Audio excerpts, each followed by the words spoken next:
மாவட்டம் தரங்கம்பாடி தாலுகா செம்பனார்கோவில் ஒன்றியத்தில் அனைத்து ஊராட்சிகளிலும் 79வது சுதந்திர தினத்தையொட்டி ஊராட்சி மன்ற அலுவலகம், பள்ளி வளாக பகுதிகளில் சிறப்பு கிராம சபா கூட்டம் நடைபெற்றது.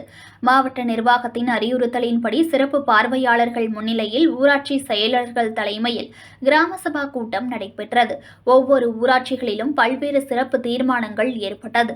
இந்த நிலையில் காளியப்பநல்லூர் ஊராட்சியில் NN சாவடி அரசு உதவி பெறும் துவக்க பள்ளியில் கிராம சபை கூட்டம் நடைபெறும் என அறிவிக்கப்பட்டிருந்த நிலையில் பொதுமக்கள் ஒரு சிலர் மட்டும் கிராம சபா கூட்டத்திற்கு வந்து காத்திருந்தனர். ஆனால் ஊராட்சி செயலர் உள்ளிட்ட அரசு அலுவலர்கள் வரவில்லை, சிறப்பு பார்வையாளரும் வரவில்லை. கூட்டத்திற்கு வந்திருந்த ஒரு சிலர் மட்டும் கூட்டம் நடக்குமா நடக்காதா என தெரியாமல் அதிகாரிகள் பலருக்கும் தொலைபேசியில் தொடர்பு கொண்டு கேட்டனர்.